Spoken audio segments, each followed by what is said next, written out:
gathered from across the globe to share our stories and discuss how, through actions in kitchens, classrooms and communities, chefs can contribute to the United Nations global goals. Together we stand for ingredients grown with respect for the earth and its oceans, protection of biodiversity and improved animal welfare, investment in sustainable agriculture and farmer livelihoods, no food loss or waste, celebration of local seasonal food, a focus on plant-based ingredients, education on food safety, healthy diets and nutritious cooking, and nutritious food that is accessible and affordable for all.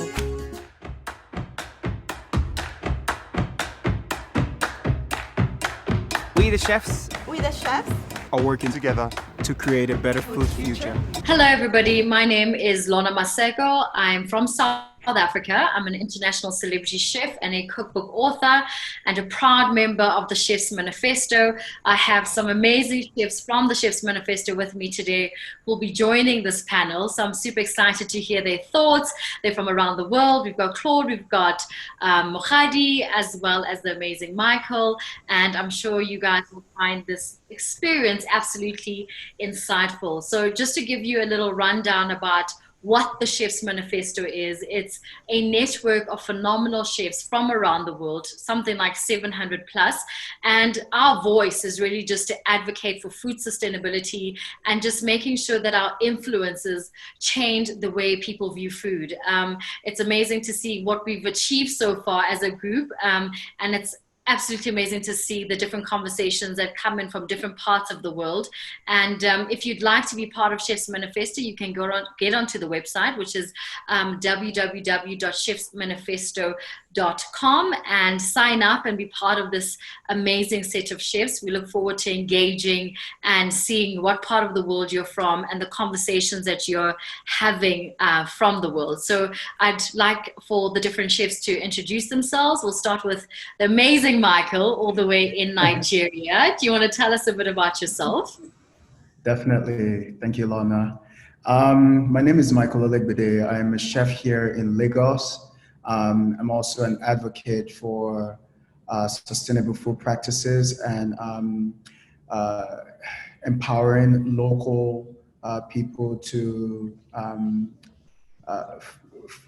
fortifying the platform to allow people who are growing and producing local produce to shine and creating more accessibility to those local produce. So apart from that, I also run a test kitchen in Lagos called Eton Test Kitchen, where we do tasting experiences around Nigerian food and cultures around Nigeria.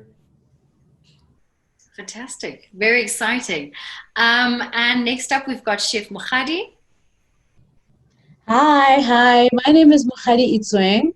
I'm a chef based in Johannesburg, South Africa. I'm a chef, I'm a food designer, I'm a chef, I'm an entrepreneur.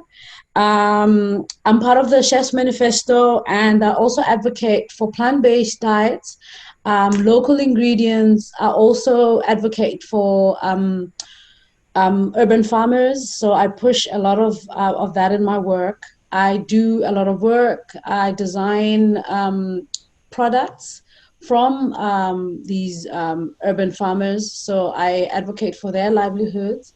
I'm very excited to be here, to be part of this amazing group of chefs. And I can't wait to share my insights on what I think Africa is about and where our food is going. Absolutely amazing. So I must just share with you, Mohadi's like the aunt of indigenous food in South Africa. So she's like a grandmother. Well, she's not as old to be a grandmother, but she's knowing what's indigenous. I've got the knowledge of a grandmother. Yeah. So she's definitely the go-to when it comes to that in South Africa. So I'm really proud to have her on this panel as well. And then we've got the amazing Claude, if you would just share a few words with us. Hi, everybody. First of all, honored to be part of such group of wonderful chefs like you. I'm a chef based in Kigali, Rwanda. Been in the industry over 15 years. Currently very passionate about culinary arts in general, but also aware of our surrounding being in the city. Big fan of urban farming. Also, I'm an advocate about food waste, how to reduce food waste. And first of all, being a chef is like we like to feed people. So our first passion is to feed people. So I'm about food for all, good food for all, and reducing hunger in the world. Fantastic. Before we get going, I also want to share with you guys about good food for all. And essentially, the narrative here, it aims to create fresh, new ways of speaking about the opportunities as well as challenges of agriculture, nutrition, and food that mobilizes the public and garners to donate investment to accelerate action on the SDG2. So we'll be also touching on bits of that as we continue in our conversation. But I'll start with you, Michael. You are now based in Nigeria and have been able to travel around the world and cook around the world. How important is it to have these conversations? Because when we look at Africa and the rest of the world, our narrative is completely different. Definitely. You know, I had a background in the classical training of culinary arts, and, you know, we speak about Japanese food, we speak about Spanish food, we speak about Italian cuisine, we speak about, you know, food from a lot of the more revered, you know, parts of the world. And it's very, very important that we speak about food in Africa, because food is the core of every identity. And the more we speak about our food, the more we speak about our realities, the more we are able to find solutions to the vast, you know, problems that that encompasses the realities of us as Africans. You know, every time I go to different parts of the world, I see, you know, how people revere and talk about their food and the representations around their food. And I think those conversations about representation, those conversations about the realities of local ingredients, the realities of sustainability within their community also help facilitate the economy, also helps facilitate biodiversity, helps facilitate the conversations that, you know, helps negotiate the solutions of poverty within those society. So us having this conversation in Africa is very, very important, especially during this time where, you know, access to other parts of the world are more limited. It's very important that within ourselves, we're finding more sustainable ways to practice food and food culture in a way that, you know, this can be that catalyst that we need, you know, post-COVID, during, you know, there's very, very, you know, unpredictable times. We can use it as a catalyst to actually create, you know, the food system that we've always wanted. So I think that's why this is very, very important to have conversations about. And your thoughts around that, Chef Claude? I will go in the same route, pretty much what he said, but also remembering as a chef that we are big food influencers. So by promoting our, you know, local product and working more on those products and to emphasize it and show it to the people, so they'll be more attracted to use local ingredients. And in the same way, if we use local ingredients, obviously what follow is that the farmers will grow it because they will know there's a market for sure. So I think it'll be like a full circle. Yeah, yeah. That's amazing, because going to Chef Mohadi, you are an advocate of showcasing indigenous South African food, and almost I feel like South Africans don't know what the indigenous produce is. And how have you found your thoughts around your experience in the food industry? Well, you know, Lorna, I've been in this industry for quite a bit, and like Michael, I've cooked all over the world, and I've cooked other people's food, even in South Africa. So it's important now more than ever, especially with what COVID has actually shown and the inequalities in our system, that we go back to what we know as Africans. You know, we've got incredible produce. We've got beautiful, amazing, nutrient-dense foods that we grew up eating, that our ancestors were eating, that we have stopped eating. We've basically, especially in South Africa, we've been colonized by the fast food industry. The fast food industry has taken over our diets. They've taken over our plate, and it's created a problem. I mean, you know, Lorna, you South African, you know the obesity issue here is real. And people kind of like have moved away from stuff they grew up eating, stuff our grandmothers ate, and our grandmothers and our ancestors lived longer than we do. We suffer from all sorts of lifestyle diseases purely because we don't know. And what we don't know, obviously, is what's killing us, you know. And we're all under the impression that food or meat or anything that's actually foreign from us is what's better for us. You know, we've got, I mean, also what's happening is that the advertising industry has taken over. So they tell us this lifestyle, but that lifestyle, they don't tell you that that lifestyle is full of disease.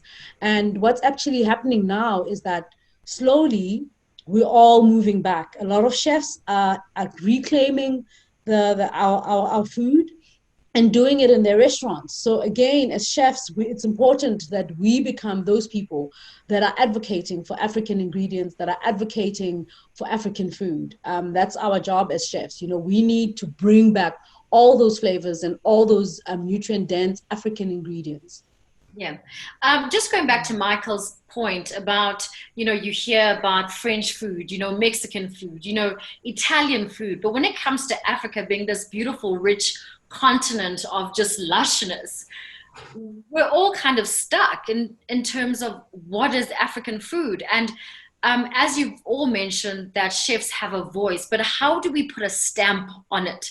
How do you make sure that when someone travels, they look to Nigeria beyond just jollof rice? They look to South Africa beyond just morojo. How do we make our voices be heard louder than what is currently happening? Well, we're doing it. I think through platforms like this and through, you know, Lorna, I know you do some incredible work on your platform in advocating for cuisines around Africa, with your book, with your recipes, with everything that you do. You're constantly creating an awareness and a loud voice for, you know, what is ours. And I think that's what is needed. We need more representation. We need more representation and knowledge behind, you know, the truth of our cuisine, because it's very easy to succumb to the populace. You know, yes, everyone knows jollof rice. So every time I want to talk about Nigerian food, it's so easy to talk about jollof rice because it gets everyone excited. Then we can Ghana, Nigeria, you know, like which one is better. Yeah. But, you know, no one really, to talk about amala, you know, a yam, a dried yam meal, which is very nutritious. It has the peels within the meal. You know, it's not as exciting to most. You know, it's not rice. It's not the typical, but it's very nutrient dense. And I think apart from it just being, presentation is key. We eat with all of our senses.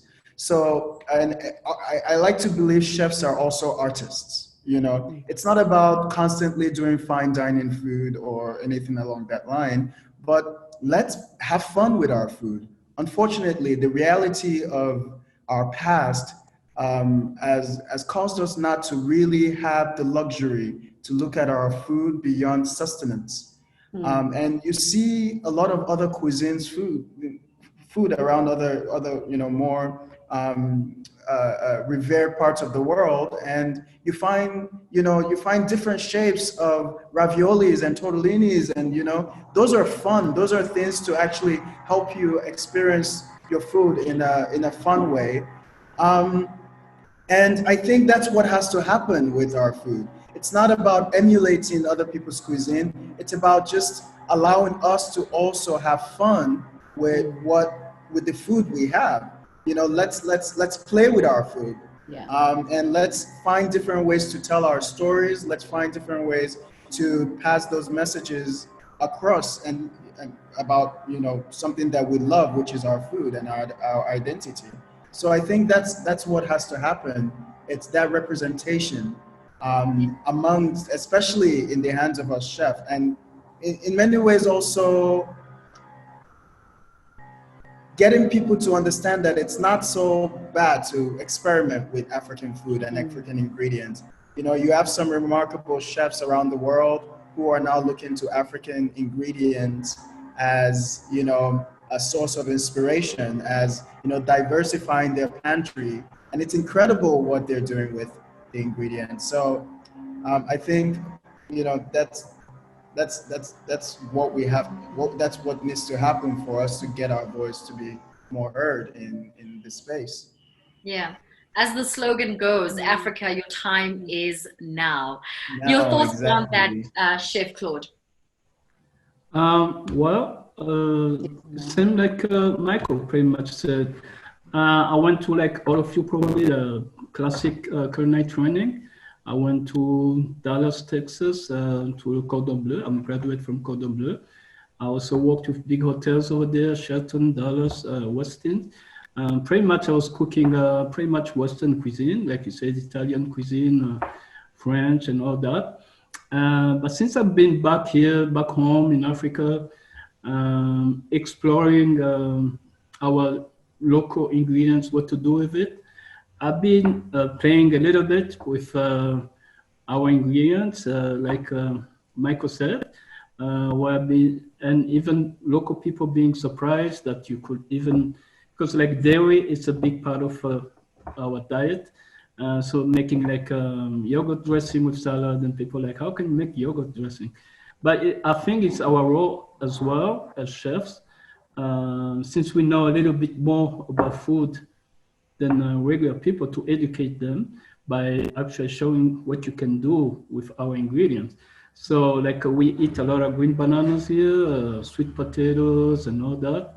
So sometimes I make like sweet potato soufflés, green banana croquettes, and people are like, oh, what's this? This banana? And like, so because they're just used to the regular shape of a green banana. So I think this is a very exciting time we're in. Like you said, this is the moment now.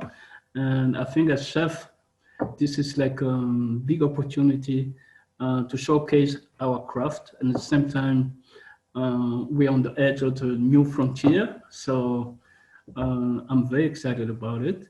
And I think also a good step that we have in this exchange, you know, I'm very pleased to meet you all, chefs, and looking forward, beside this call, to further discuss this or exchanging ideas. Yeah. The interesting thing is, obviously, social media and social networks are prevalent. You know, they're part of our lives, online marketing, and you see it when you post something that's indigenous to your country, how many people interact and find it interesting and want to know more. And I know Michael does that Michelin star style plating with just local beautiful ingredients, and people are surprised and intrigued to say, is this the amala that my mom was making? But I guess the way he's presenting it is commercially viable, but locally it says, this is home, this is a country I love, and this is produce that I want to represent. What are your thoughts around that, Mohadi? Because I know you're huge on that. I mean, the other day you did a cheese that I was like, what?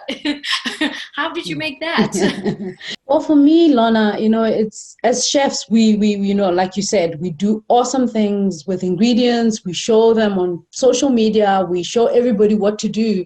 The problem comes to me is how do we make it accessible to people? You know, a lot of our food we're reclaiming it as chefs. We're bringing it back and the food of our ancestors and everything. But the problem is accessibility. How do people access all this yummy, indigenous, nutritious crops that we as chefs are promoting? And I'm finding that a lot of us, you know, we push all these ingredients, but those things are not accessible. I mean, I'll put out a dish on sorghum tabbouleh, and people are like, oh, yummy, I'd love to make that, but where do I get this crop from? Where do I get whole sorghum from? Because right now in South Africa, what we have is you get the remnants, the ground up bit. So you don't actually get the whole grain yet. The whole grain is one of those that you have to literally go around looking for. Fortunately now we're getting small companies that are coming in, and they've seen the market, they've seen the niche, and they're actually going out there and looking and providing access to all those ingredients. But the problem again is our governments need to make sure that our indigenous ingredients are not leaving us. They're not, farmers are growing everything and sending it out there, and we as South Africans don't actually have access to the nutrient dense ingredients that everybody else is getting in the world. So it's important for our governments to come in and actually provide incentives for farmers to grow these ingredients, because a lot of our farmers are not growing these ingredients because, again, there was no market. But now us as chefs are creating the market. We're creating the market, and we're saying to our people, eat these ingredients. But in the backhand, there's nothing, no one is growing the ingredients. So we're saying eat the ingredients, but there's no one growing them. So there's a disjuncture there. So we need our governments to come in and give incentives to farmers to say, look, grow these ingredients for local production, and make it accessible and affordable for people. Because a lot of, like, for instance, sorghum is big all over the world. So farmers are getting, South African farmers are getting more money internationally for sorghum than they are locally. So what they do is they grow and they send it out. Whereas we need us as South Africans to eat these ingredients. We need sorghum to be grown and for it to be affordable to us. So our governments need to come in and actually give incentives to these farmers to say, grow locally, grow for local. And if you do grow for local, these are the incentives that we're giving you as the government to make it easy for the farmers to grow these ingredients. Do you think that's kind of the same thing that's happened with moringa? And I almost feel like almost mohlonyane, which has been around for years, and our grandmothers were using it now. Yes, definitely. I mean, with mhlonyana, what's happened now, because mhlonyana has been proven to actually help with COVID, it's become a craze. But what also, what Michael had actually alluded to is the education that needs to come around ingredients, because mhlonyana is not actually a drink that you can just drink. It's actually a herb. It's a plant. It's a medicine. So a lot of people are taking mhlonyana and are getting sick, and they're like, what's going on? It's supposed to heal, but it's medicine. So you need someone who knows. You can't just go and just boil mhlonyana and make iced tea from it. It's a medicine. So you can't, if you're not sick, you can't take mhlonyana. You're just gonna get sick. So it's, again, I'm all for African ingredients and I'm all for that, but we also need education around our ingredients, especially things like mhlonyana and moringa. Moringa, on the other hand, is not even ours. It's not indigenous to Africa. It actually came in from India, but it's a naturalized plant because it grows naturally in South Africa in a warm area. So Limpopo being the area in South Africa that it grows. Moringa also, it's unlike mhlonyana, which is actual medicine. Moringa is actually a supplement. So you could drink moringa as and when. But mhlonyana, on the other hand, is very different. So again, education around our ingredients and our herbs and our healing herbs and plants is very important. Yeah, very good. Now, the theme for this year as AGRF 2020 is Feed Cities, Grow the Continent. How do you think COVID has highlighted the fragility of food systems, and how do you think it's impacted the continent, essentially, or the different countries you're all from? Chef Claude?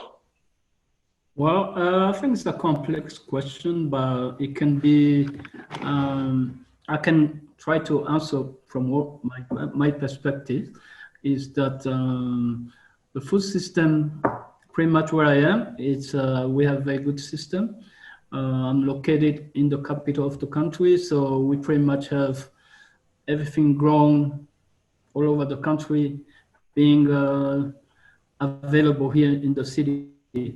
Also, I would say, if you take in consideration that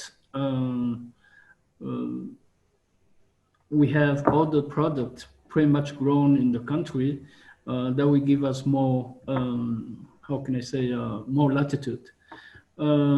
This being said, I think it also can be improved by maybe adding urban farming. Some stuff can be grown in the city.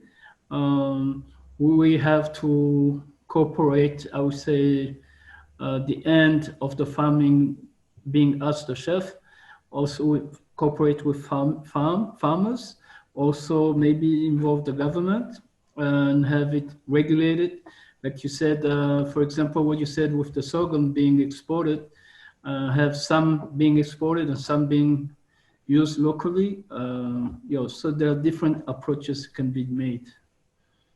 Right, right. And for you, Chef Michael? I absolutely agree with Claude. I think it's very important that a lot of the produce that we grow locally, we're diversifying the way that we're growing them. In our test kitchen in Lagos, we have, our own garden where we grow all our herbs, our, even like a mini tangerine tree, a lot of things that we use to cook. And I think it's very important, especially in this time where people in many ways are confined to their homes, to really diversify where we get our food from and what is food. We grow sweet potatoes to use their leaves for soups. That's edible, but it's often rare that you see that, and it grows everywhere. Like I literally have one by my window in a small little container, and the leaves are everywhere. I'm literally have a window to pot, not farm to table, window to pot. And I think that's something that it's incorporating, that urban farming into the reality of how we cook, because that's who we are as a people. I go to the villages and they want ugu leaves to cook and to make soups. They don't go to the market to get ugu. They go to the backyard, they harvest ugu leaves and they go back in to cook it. I think modernization has affected the way that we approach a lot of the food that we eat. And to your question, when you asked how COVID has affected the dynamics of our food system, Nigeria, for instance, we import most of the rice that we eat. We import most of, a lot of the, cash crops, that we eat. So this period, you find like a lot of it's just skyrocket in price of things that we're very capable of growing. We're just a consumer culture, so everything is we're just buying everything rather than, and this is also where the government comes to play. Investing, just like Mohadi said, investing in these farmers, investing in our farmers, investing in the people who are actually trying to create biodiversity and value for the ingredients that we eat traditionally. It's very, very important. There's no reason why, in a country with such vast land as Nigeria, we're not able to grow enough. And the people that are growing are finding it very, very hard to process the food that they're growing. So we have fonio, we call it acha in Nigeria, but most people in the more, let's say wealthier area, they don't buy local fonio because the people who are producing fonio locally, they don't have the mechanisms to process it and have it be very clean. So it happens to be very sandy. So like they need the support. They need support to help them be able to create food to the standards that it's going to be sustainable for the whole society. So yes, we have a lot of work to do, but I think what what has also been very impressive during this period is seeing how people have stepped up. You know, us, for instance, we launched the Abore Marketplace, which is a platform that aggregated, you know, all of the people, at least a lot of people who are growing food locally, and also creating food products locally in one listing to have people access them, or and vice versa. You know what? Because we have a lot of people doing incredible things, a lot of farmers growing, you know, incredible produce, but a lot of people don't know who they are or where, you know, they can get access to them. So bridging that gap, you know, bridging the gap between the consumer and the producer, was, you know, it has been something that has been a priority of ours. And, you know, this time allowed us to be able to execute it in when it was needed the most. So I think those are things that, you know, I've been really, really impressed by, and I'm seeing it all around Africa, like, you know, systems around food, new systems developing around the way we interact with food, especially local food, because that's really what we have. That's what we're cut off. We don't, thankfully, like, it's allowed us to really, really explore the realities of our own indigenous food. So it's been that aspect has been a big positive, in my opinion, on the continent and in my country. Yeah. Well, for me, with COVID obviously exposed the inequalities in the food system. And also it just, you know, after COVID, a lot of people have lost jobs. So hunger has become an issue.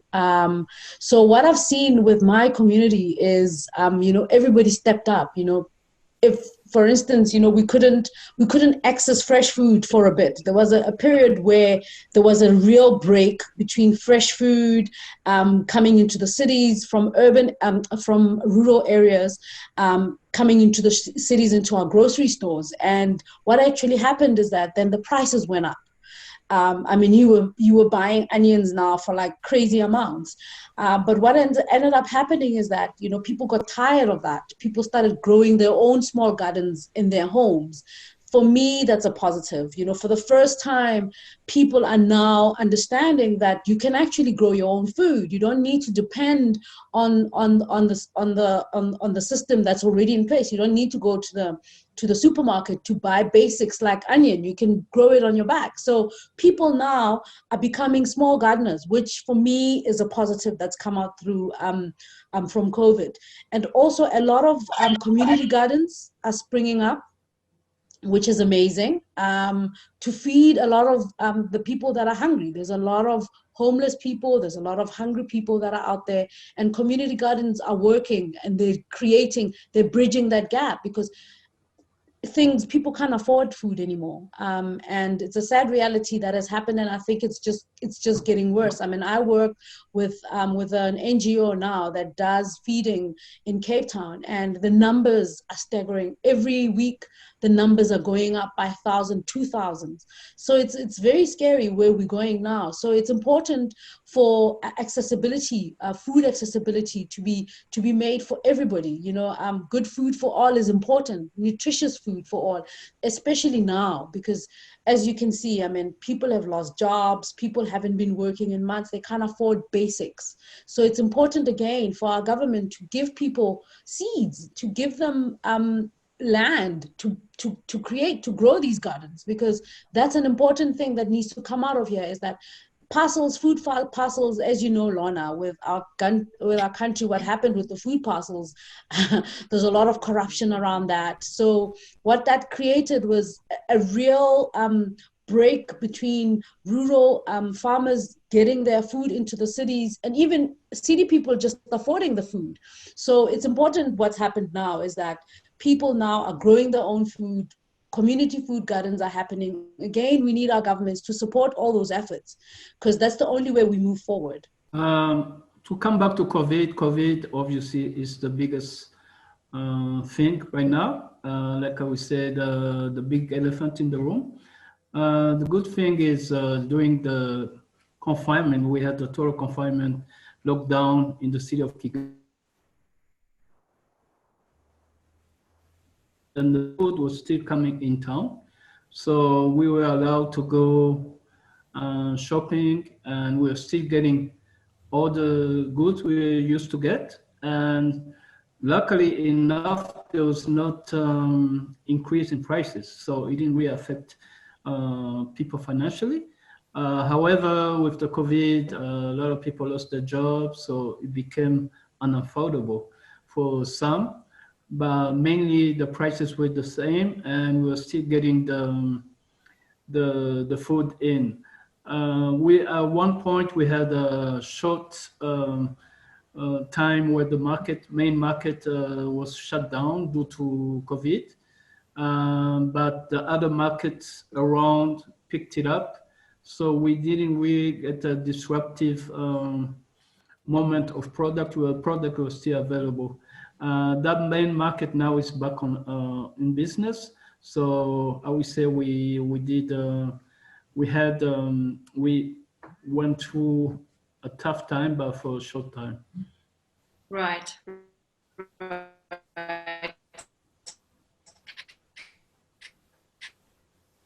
In trying to advocate the aid face, we've touched on a few, being government, being policies, but as chefs in your own kitchens, in your own homes, and the people that you interact with, what are some of the challenges that you are facing, and how can we curb or raise more awareness?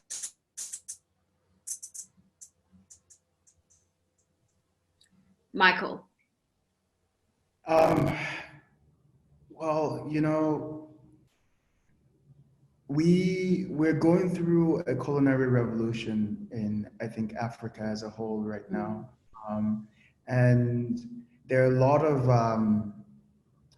misleading information out there about what it means to experience African food, and our ingredients in general and our food. I think some of the challenges I've come across is, you know, getting people to understand that a lot of, you know, re-educating, I guess I don't see it as a challenge, because that's, you know, what that's what I strive to do.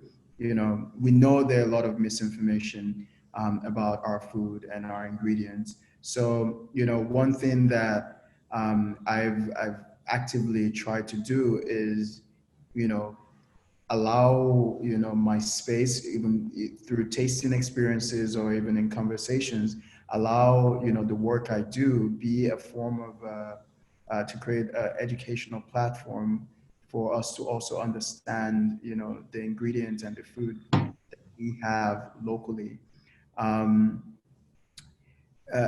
I think moving forward, that is one of the biggest challenge that we're going to face, and we still do face, is education. Education of what we have, what is the nutritional context of the ingredients that we're using, and what then the people that can really solve that for us is the government.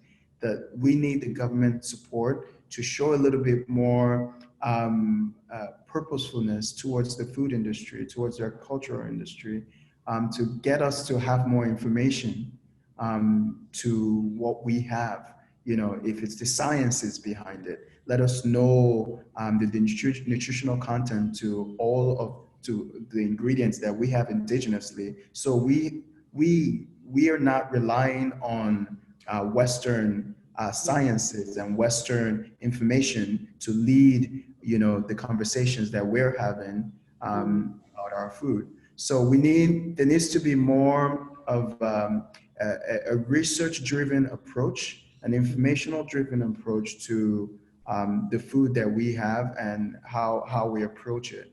And I think this is going to debunk a lot of the misinformation that is there. in vast quantity out there about what we have locally and how we experience our food and ingredients. And for you, Chef Mohadi, quite quick because our time is almost up. Okay. Well, for me, I want to see a situation where us as chefs, us as South African chefs, actually reclaim our food. I've heard people say, well, South African food, there's no South African food really. We're such a melting pot of what. Look, we're a melting pot, but before colonizers came to South Africa, we were eating something. And I want us as chefs, South African chefs, to go back and really do the education. We need to learn first about what is South African and try and reclaim that. Because right now, as we are now, I mean, the things that pass off as our traditional foods, sometimes I'm like, no, that couldn't possibly have been a traditional food. But I just think, as us as chefs, especially because we influence what people eat, we need to be educated. We need to take the time out to actually learn about our food. And I just find that a lot of chefs in South Africa, it's just easy to just throw everything into traditionally, we ate this and traditionally, but it's not true. So I think, again, what Michael said, I agree with. Education. We need to be educated on what is African, what is South African, and what is our food, and our food that we ate before colonizers came. Fantastic, amazing. And for you, Chef Claude? I would go the same way like what both chefs said. I think, first of all, we have to do our own homework. What is our own homework? Go back and look. There's an interesting point Mohadi said earlier, that when you look back at what people ate before, it was very healthy and nutritious at the same time and very well balanced. So we have to go back and see what they're eating. Another point also Chef Michael said was we have to back it up with some scientific research, which will specify what's in what and what. And based on that, I think as chef, we can create, dishes that goes in that route. Another interesting point was, I like what Mohadi said, like South African cuisine, and what Michael said, Nigerian cuisine. I think at one point, if we all do our homework, then we can, as African chef, we can come up with something that we have in common and put it together. Yes. Absolutely. I absolutely love the conversations. It's clear that we need government support in changing the systems. We need education in our chefs learning more about local cuisine, local ingredients. And this has been absolutely amazing. I'm sure everybody that's been watching the seminar has learned a few things about what we're passionate about at Chefs Manifesto. And yet again, if you'd like to follow us on Instagram, it's at Chef Manifesto, or just go into the website, which is www.chefmanifesto.com. Sign up, find out what we're doing. It's really just some exciting conversations on pushing the food sustainability conversation forward. We're now going to take a short clip and we're now going to take a look at a short video from the Chefs Manifesto. Do enjoy.